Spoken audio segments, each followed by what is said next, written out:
All right, thank you for joining us for today's event on the new MRI Safety Codes.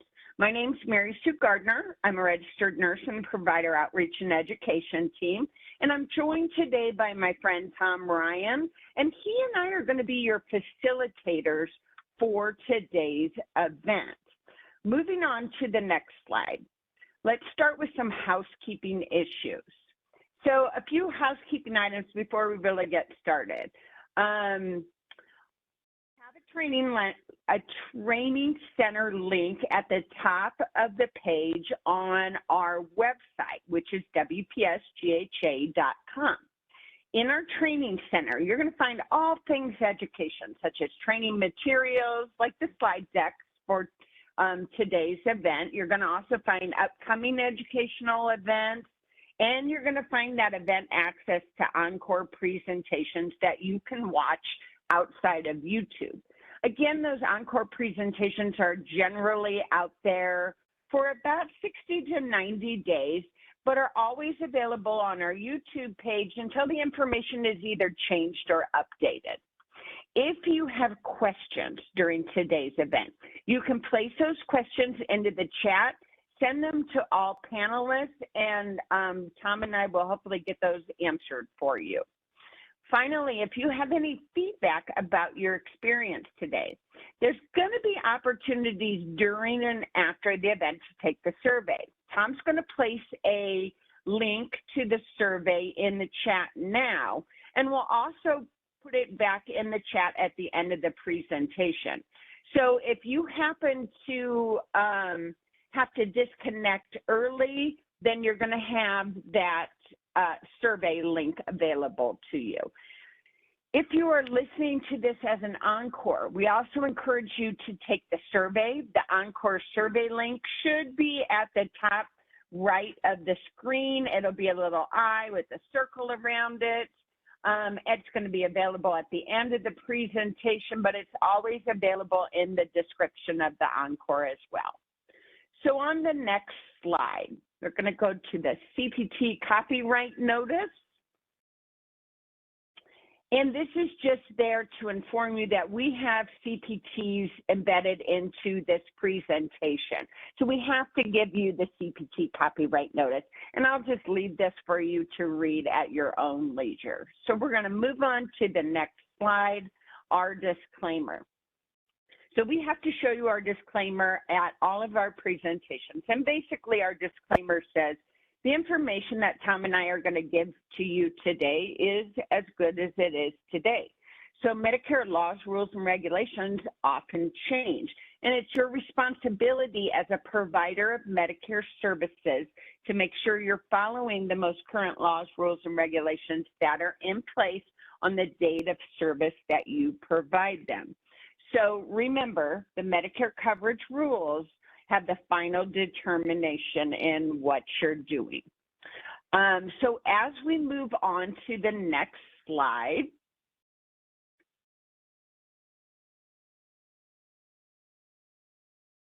it's just acronyms.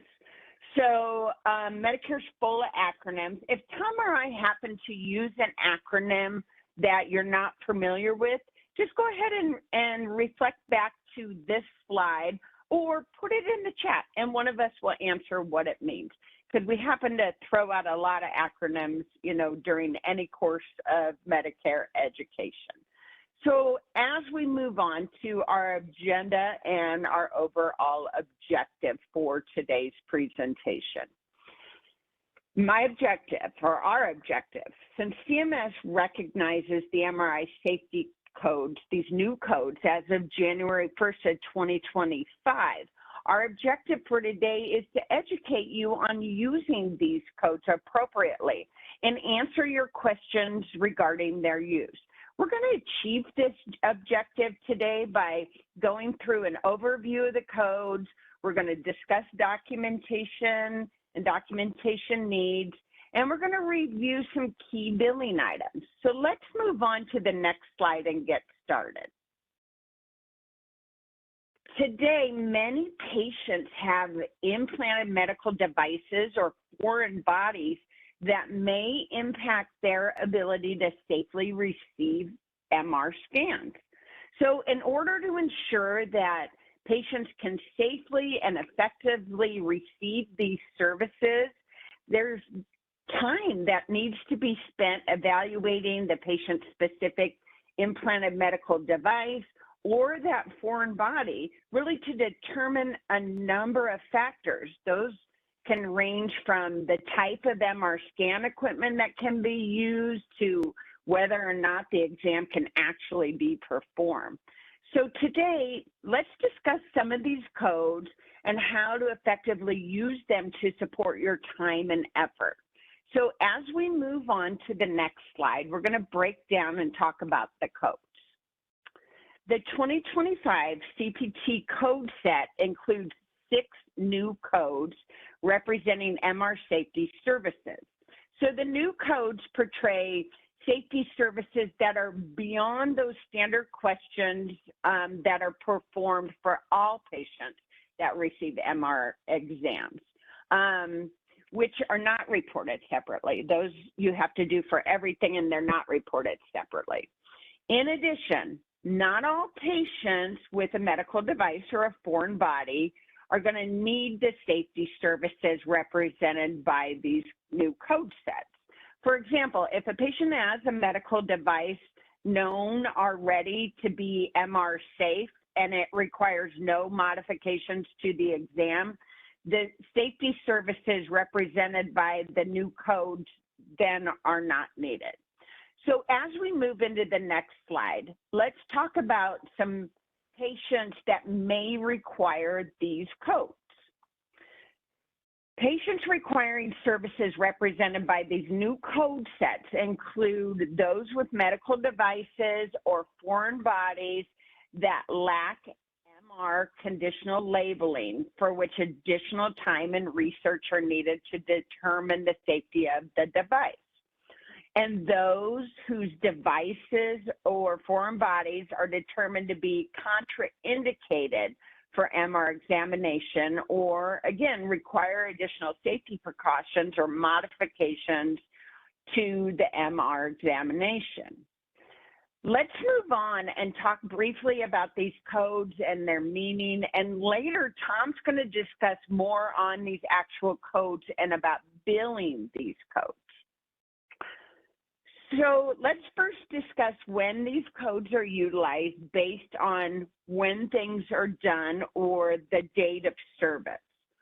The first 3 codes in this series, so the CPT code range of 76014 to 76016, those represent MR safety services provided prior to the date of service of the MR exam. However, there can be times where exceptions can be made when there's emergent situations. Now, the final 3 codes, the 76017 to the 76019, those represent MR safety services provided on the same date of service as the MR exam. So as we move on to the next slide, what happens if an MR safety exam is not, what happens if the MR is not performed, if the MRI is not performed, but you did all the work to determine if it was safe? You would still report this. The only exception is the one MR safety code, the 76017, which represents MR safety services that are provided in real time as the MR examination is being performed. So that's a real time thing.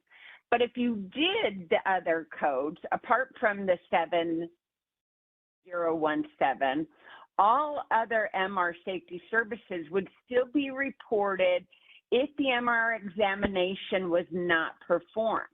The MR safety codes are standalone codes that are separate and distinct from the actual MRI examination. So let's move on and talk about the analysis of the codes and the documentation of the codes.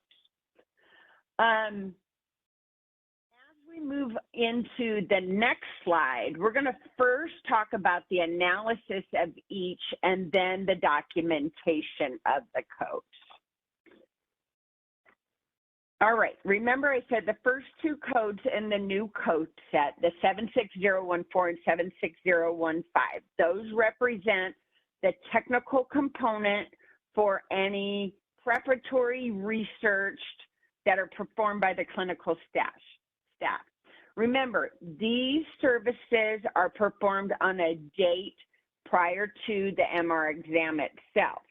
They have no physician involvement or work, and they do not require a modifier. Now, let's move in and talk about the documentation of these codes. So these two codes are time-based codes. Clinical staff must include the total time spent on research in their documentation. Remember, as a time-based code, staff has to meet a minimum threshold to support the billing. So for example, CPT code 76014 is billed for the initial 15 minutes spent performing that analysis.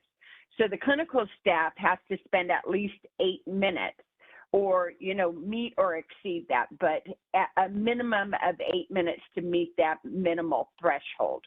If the clinical staff spends 7 minutes, it's not billable as they didn't meet that minimal threshold time.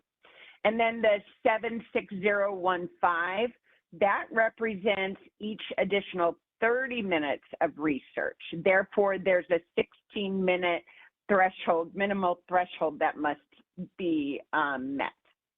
Now, when documenting the use of these codes, it's expected that you document the clinical findings regarding that implanted device or foreign body.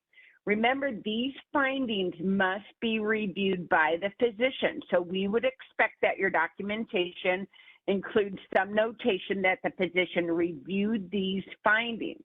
And based on this, the physician will need to document if the device is MR safe, if it's conditional, or if it's unsafe.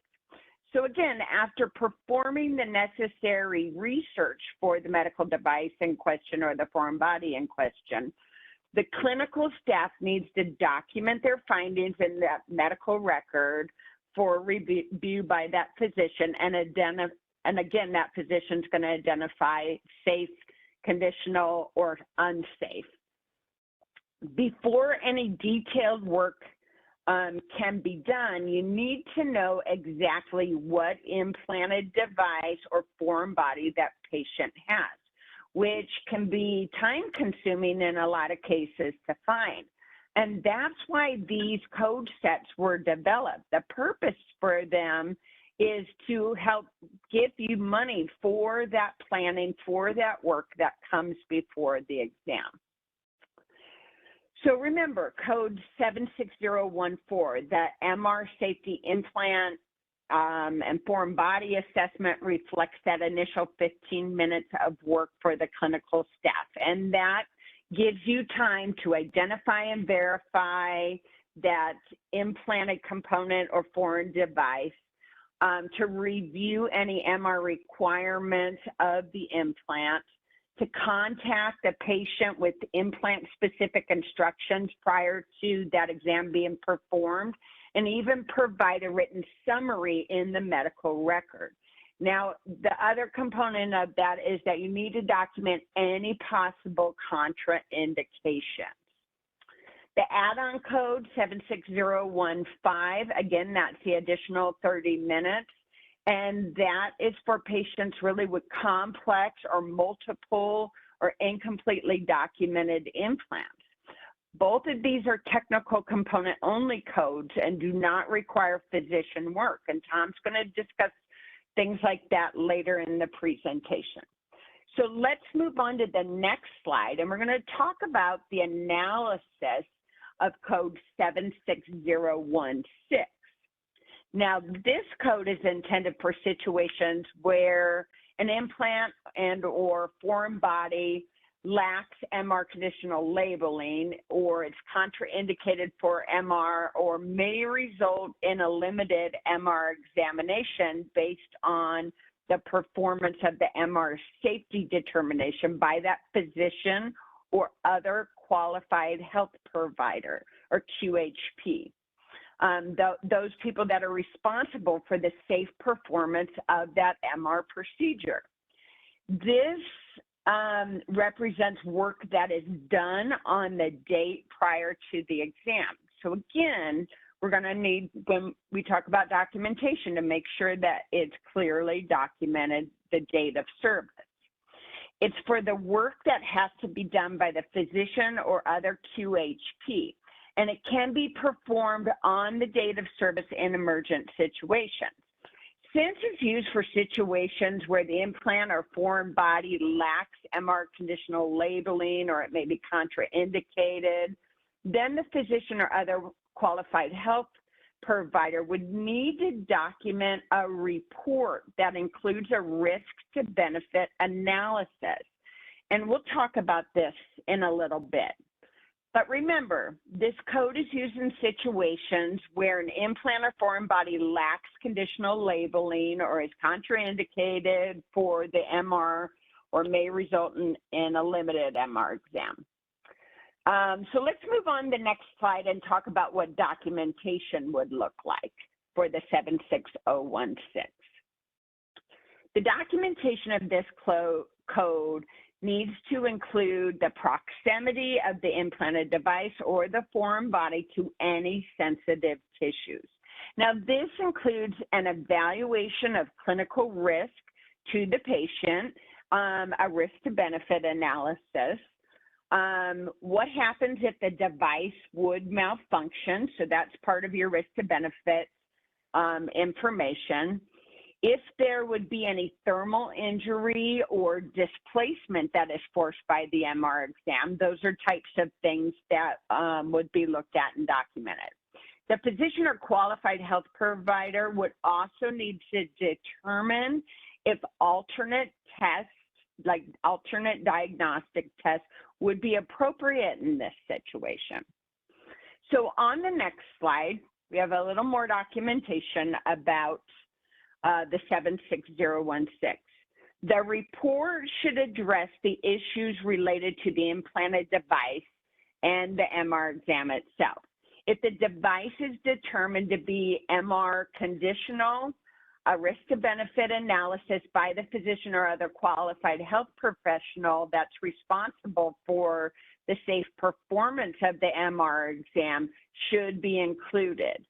If it's determined that the MR exam can be conducted, additional documentation to address the patient's needs, what needs to be scanned, any specific sequencing, if the risks outweigh the benefits, and if there's any special MR equipment or expertise that needs to be there to carry out the exam. All of those things would need to be included in the documentation. So let's move on and talk about the next code sets. Moving into the 76017 to the 76019. Now, these codes represent work performed on the day of the MR exam. So in real time as the MR exam is being performed. So the staff performing this work would likely be like the medical physicist or MR safety experts. So those type of people. Physician supervision and physician work should also be evident in the documentation pertaining to these codes. So code 76017, 18, and 19 all include physician work to ensure that the patient and the patient's implants or foreign body are protected during the MR exam. So this would include working together with the clinical staff to make sure all of the safety requirements are met.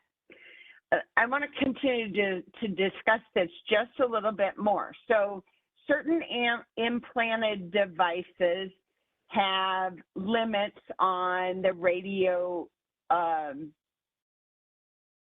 radio frequency energy used or may introduce significant artifacts.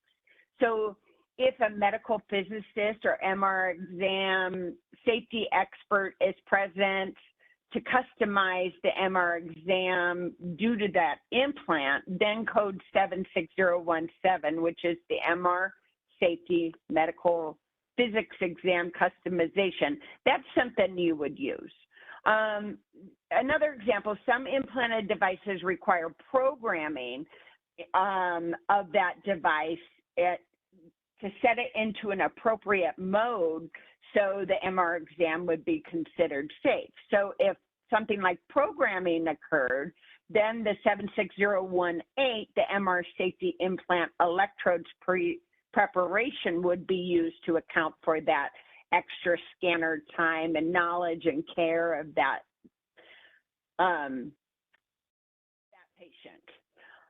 Finally, some implant devices have special instructions for positioning or immobilization of the implant during the MR exam. So if that occurs, then code 76019, the MR safety implant positioning and or immobilization would be used.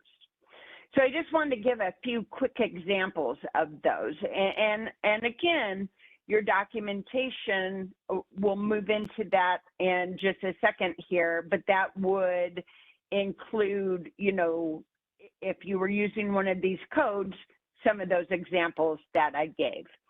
So code 76017 and 9 are modular and can be built together if the implanted devices require more than one of the services.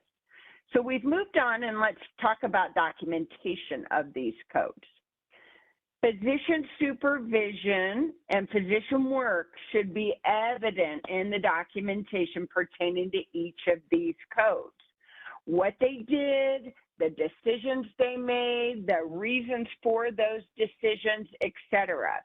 Just like we talked about in the analysis of the examples that I just gave. The report should address any MR safety exam customizations or changes that are made in real time on the date of service of that MR exam. Report documentation on how this examination was customized or modified for that specific patient circumstances should include a review of the exam indications. It should also include analysis and any other adjustments of the MR scanner or the MR scanner protocols based on that specific patient parameters and the imaging requirements and monitoring of the performance of the MR exam itself. And again, this is all in real time. So as we continue, just a little bit more about the documentation of these codes. So additionally, the documentation of CPT code 76018 should address the programming that's performed to put the device in the safe mode or other appropriate programming while the patient is in the MR suite and prior to the exam.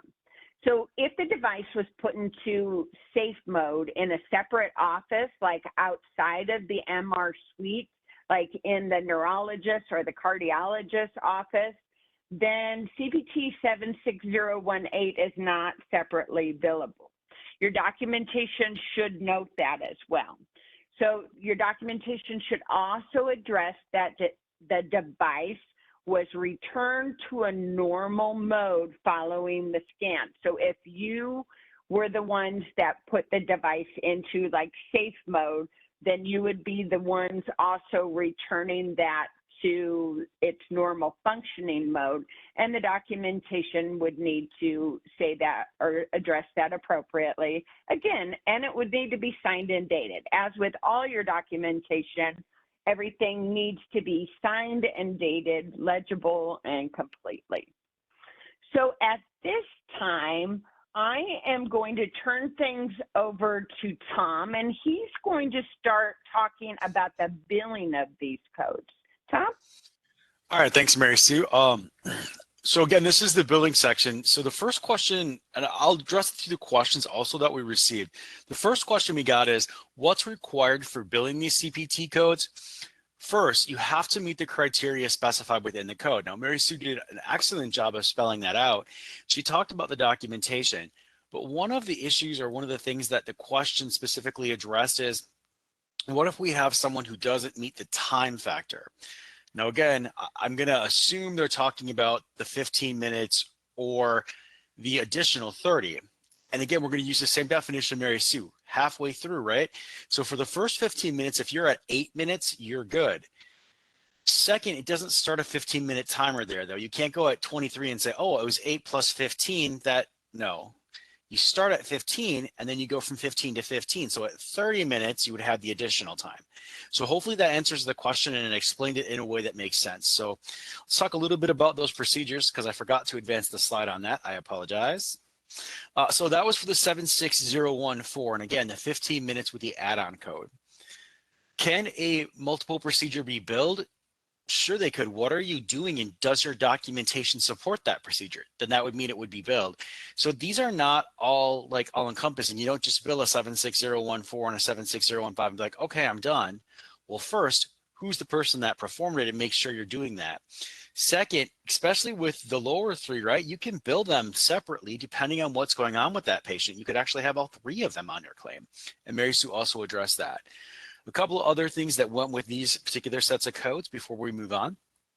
When we're looking for additional info, I'm not sure what you were talking about with that, but I'm going to assume that when you're looking for additional info, it's the reference that says, hey, what should fit into this? And it's that clinical research or that information to try to make it safely there. What are you looking at? What are you trying to establish? So where are you going to get that information? I think that's what you're looking for with that question. If not, put that back in chat because, what are you looking for with additional info? I'm not really sure how to help you with that one a whole lot other than to say that. So especially, I think the question was regarding 76014, the additional info. But if you want more on it, I do need some more in chat for that. So with these procedure codes, they are not limited to a place of service or a type of bill. Now, someone asked very specifically, are they inpatient only or outpatient only? And the answer is it's not true to either one of those. You could still have to do a safety assessment when a person is coming from MRI, but they're inpatient. So they could be on an MRI inpatient, they could be on an inpatient bill. At the same time, they could be on an outpatient bill, and the outpatient bill is not limited to a facility outpatient bill or a 1500 outpatient bill. It could be one or the other, depending on if they're going to a freestanding diagnostic facility. So all of those different types of things. So it could be on any of the four types of bill, UB04, 837I electronic transactions, 1500 or 837P. We don't have those limiting factors on there because we don't know where you are when you perform this. We don't know where the patient is when it was being performed. So we don't limit to that type of information when it comes to these particular codes. All right, let's move on. Okay, so someone asked specifically about the modifiers that can be used. With the first two codes, the 76014 and 76015, I'm not sure what modifier you were looking to use with that. I didn't find anything particular. I know that they're not a technical professional component. Again, as described, they're professional alone. Now, during the 16, 17, 18, and 19, these do have components that could be billed technical professional. This is up to you and you have to support that. Now, again, they could be billed as one global code and that's fine as well. So the component that goes with the modifier is the last four, not the first two. I'm not sure if you're asking for something else in particular, but I was asked about modifier 25. I will tell you these are not evaluation and management codes. They're they are safety codes. Safety codes are not considered that type of an evaluation and management code, which means a 25 should not be appended. So hopefully that answers those different questions. I wasn't sure if the person was confused with 26 and 25 and just typing in the wrong modifier code. So when we really look at modifiers, that's what we're really looking for. The I was asked how much these are reimbursed at, and it's interesting because no one is set here. So what I did is I just went out and pulled a sample of the fee schedule from our website. I'm going to show where to find that in just a couple of moments here, but each code is set to an individual amount. That's how you can see how it's priced using the physician fee schedule amount. And then you can also see here where the 26 and TCs are actually given two different amounts, but if you add these two together, it's the one global pricing, okay? So these are all going to be easiest to view on our website. I'm going to take a minute and just show you where that is because somebody had a question on it. And we don't want to leave you out there hanging. So our website is wpsgha.com. When you come in, you're going to go to the topic center. When you're in the topic center, I would like you to move to fees and reimbursement. All right, so if you're in the Part A section, you can read through all the different reimbursement rates, different things like that. Now, these are going to be, again, based on the physician fee schedule. So I think it's easiest just to come in and look them up this way with the physician fee schedule. And if you don't go any further, it's right here on the top, 2025 physician fee schedule. Now, the one catch with this, again, pick your file, right? Iowa, Kansas. If you're in Missouri, you have 3 to pick from. If you're in J8, which is Indiana and Michigan, then you want to be in the Part B section over here. And again, Indiana 1, Michigan 2. Make sure you follow your proper county. Let's just go ahead and grab, I'm going to go back to the other one because I think this will match our example here. You can download the PDF. I just like to download the PDF. I think it's a little bit easier. And here you can see it. This is the fee schedule itself. If you want to look up, let's just put 76014. What I did to open my find window is hit Control and F or Edit Find. Any of it's going to work. You can see it automatically brings me to it. Here are our first 2 lines. Make that a little bigger. Ooh, not quite that big, sorry. So here's our first 2 lines that we looked at, and then here are the global technical components for the remaining ones. So hopefully that helps you find what you're going to be paid for these services. I'm not really sure what else you were looking for. I do want to let you know that someone asked if there is a hashtag, what that means. Well, there aren't any on here, but if we were to look for one, it explains right at the top. These amounts are paid performed in a facility setting, which means each one would have 2 lines. And you can see the facility setting is actually lower. And that's because the overhaul expenses are done in the facility. So that's where that comes from. Now, this is also going to be broken out if you have a technical professional component, things like that. That's why the different services happen the way that they do. All right. Let's jump back to these slides for a second here. So now we're going to enter into the other question answers that were asked. I did hopefully get through the ones that made sense so far or that we've answered so far, but let's go through some of these that were pre-submitted. So a 1500 biller, a person who actually bills in the 1500 or A37P asked us, what is the place of service this is billable in?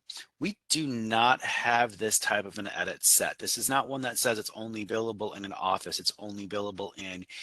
What we've done is looked at based on where you're at when you perform the service, because some of these will require other things too, such as they don't even require a face-to-face encounter. You do have to contact the patient. So we'll talk a little bit more about that. But as of right now, we do not have a place of service set. Can you bill these even if you decide not to do an MRI? And the answer is absolutely. That's one of the things that you're evaluating. Is it safe to do that? Is it safe to do that testing? And if not, then okay, you still evaluated, you still did the work, but the catch is document it. And I put that in there because there's a little bit more to this question that had something to do with documentation. To make it clear, if it's not documented, no, you cannot bill the service. Yes, you could bill something else should you meet the criteria for that code. I'm not going to get into that coding portion of it, which is why I removed that from this question. Does 76014 and 015 require a face-to-face encounter with the patient? And the answer is no. The communication here is the key. So what you talked back and forth with, 1, the patient, 2, the providers, anyone doing anything, is the patient aware of the safety measures, risks, limitations, all of that. If there is the communication and you properly documented that communication, then you're good. The other catch is you have to somehow have that in a written report, right? That written report becomes key, but it's also key to prove that you did communicate with the patient however you communicated with the patient. If you are sending a written form of communication, whatever that happens to be, to the patient, whether it's an email, whether it's a message within your system, please document that as well. We always recommend that. We think it's probably the best way to prove that you did this. All right. I did have a couple of questions that were submitted, but I didn't get them into the built-in slides. So I'll go ahead and answer those, and then we'll go on to any that were submitted in the chat. So do you have to charge these CPT codes? Medicare says that if you perform a service, you should charge for it. If you choose not to, then you must be careful not to charge anyone for it ever. And you also want to consult some legal person, whether that legal representative is your counsel or whoever that happens to be, because you might be subjected to other issues such as fraud, waste, and abuse, and that you could be seen as giving away free services or incentives to patients to utilize you versus a different provider. So we don't have specific advice on that. That's not something that we actually look at. We don't investigate the fraud, waste, and abuse. We might take a quick look at it and then pass it on to the UPIC that would investigate it. But I'm just going to give you a couple of heads up. Again, yeah, if you perform a service, always bill the service. If the patient can't pay for the service, bill the patient, get documentation. Hey, we can't pay for whatever reason. Document that on an individual case-by-case basis and you'll be covered. When to use 76018 versus 93286 with a modifier 87, or I'm sorry, no, 286 or 287, not modifier. Don't know why I read that wrong. So on this case, can you tell me where the service is being performed? That's going to be the question. And you heard Mary Sue reference this actually. The 76018 and the 93286 or 87, if you're doing the cardiologist portion, so you're at the cardiologist's office, they're doing something with the device, whether that's turning it on or off or evaluating. So it could be a different situation than if they're coming in for the MRI safety and the safety exam is making those decisions and doing all of that. So I really can't answer, it's necessarily going to be one or the other. It's really going to be a total package. So hopefully that does help everyone out. For safety devices provided on a date prior to the exam, how should we bill these? Well, I'm not sure what you're looking for other than to follow the coding advice and make sure, again, you're documenting everything, right? Because that's what Mary Sue was talking about, is you want to make sure you document the time, the decision, all of that. Also, the provider needs to be documented. Who made the decision? What was the decision they made, and why or why not could they move forward? So hopefully that answers that question.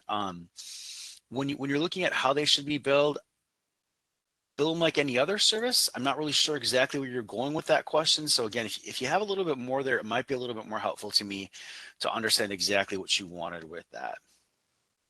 We have just a couple of questions in chat, and I'm going to bounce a couple of them off Mary Sue, and then I'll answer a couple of them. We'll kind of go back and forth.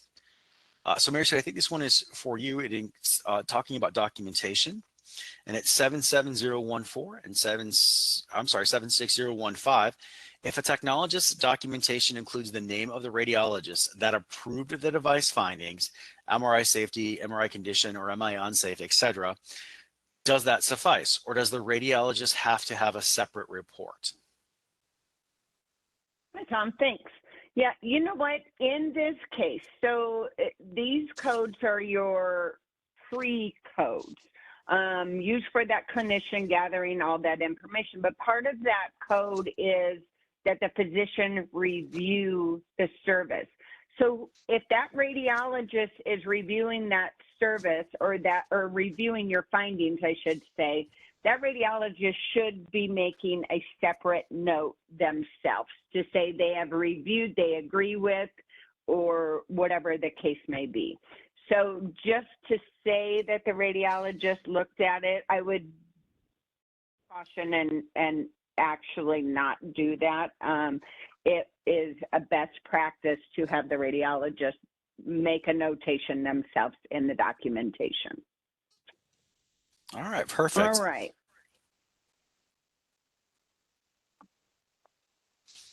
All right, let's see. Next question we have. Oh, I actually just answered this one. Is a 76018 should be used instead of a 93286 or a 93287. And again, that's the cardiac device that we just kind of ran through that real quick. But it just depends on who's doing the performance and where it's being done at. So I can't answer that. I'm sorry, Jamie, I just don't know your situation. So let's see. So Brenda, so on the research, if the hospital staff is doing this, would you not put this as a technical side, not the professional side? Also, I'm understanding that these should be billed separately from the performance of the MRI. Would that be correct? So yes, bill them separately from the performance. The MRI is a standalone test and a standalone item. The safety exams are two separate things. So we're actually going to bill these sometimes in conjunction. So on the research side, and yes, the hospital could bill these on a technical side, but that would be which code you have to pick to reflect that safety service. And then what are they doing with it? Sometimes the actual MRI technician is going to bill a certain code where the doctor or someone else like NPP, a non-physician practitioner, such as a physician's assistant or whatever, would bill a different one. So it's not that they're not billable. It is something that is allowable within that charge. So hopefully that makes sense. Let's see, our MRIs are performed by a mobile service. These techs are not employees of our hospital. Are we able to bill for these codes if these mobile techs perform this screening? Are they temporary employees? I don't really have enough information for that. I'm going to guess if you don't employ them at all and they're actually doing that all on their own, then no, they may be able to bill for it because I don't know who's performing the MRI. What is the stance with the testing? Are you paying them on a temporary or a lease basis? A little bit more on that one might be a little bit more helpful for us. Does the radius question goes back to Mary Sue? Does the radiologist have to review the findings, MRI safe, etc.?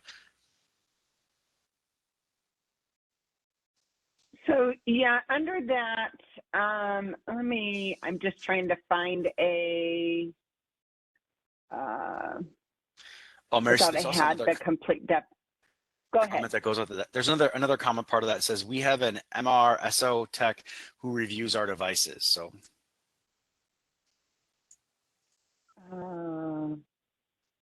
Okay, so whoever is performing needs to sign it, and I have to go back and review the exact definitions of that code. But what I'm going to tell you is in that code, if it says, the findings need to be reviewed by the physician or by the radiologist or whatever the case may be, if that's part of it, I do encourage you to make sure that that documentation is separate, or there is some notation of that documentation that is made by that person who actually reviews it. So if your MRSO techs are actually reviewing all of your devices, they should be making a notation in the chart for that as well. Perfect. That was actually our last question as well, and we're just at time, so I want to jump ahead here a little bit. A couple of resources that might help you. The relative value files. This is where you can look up some of the different questions about pricing and things like that. So it's really important. That's the physician fee schedule lookup tool as well. So like, do they bundle into codes or things like that? So is it a standalone code? All of those types of things would be there. Also, it gives you the work values. That was something that was asked of me, and instead of trying to explain all the work values, I just gave you these two links.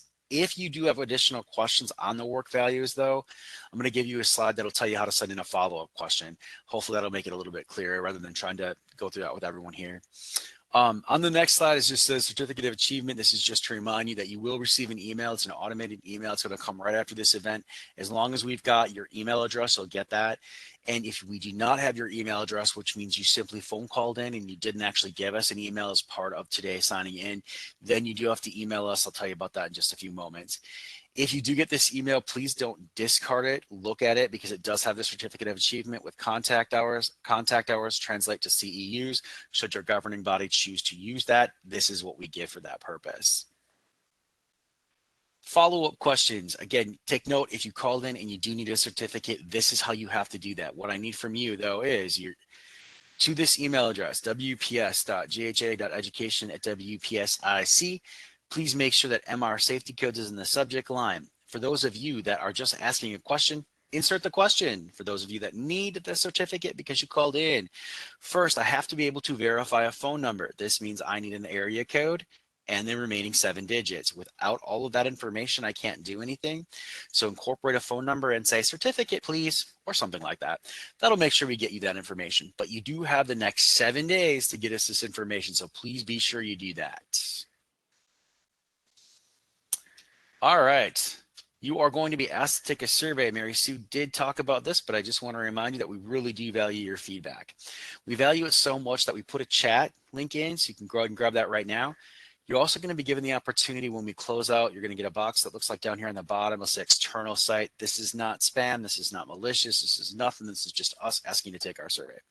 If you're listening in Encore, you're going to get a box that looks like the top one. Mary Sue also explained that that survey link will always be available. We're looking for anything you want to give us back, the good, the bad, the ugly, as I always say. What did I do well? What did Mary Sue do well? What did I not do well? What did Mary Sue not do well? And also, did you like our PowerPoint, the information that we showed you? So the good, the bad, and the ugly. Thanks for attending. We do appreciate your time today. We all know that we have a busy schedule, so we appreciate any time you guys can take off there. Sign up for some additional webinars. If you're interested, watch for the encore on this presentation, and we'll get that out there as quickly as possible. On behalf of Mary Sue and myself and all of Provider Outreach Education, thanks for participating. We look forward to your survey comments, and we hope that you'll join us in the future. You may now disconnect.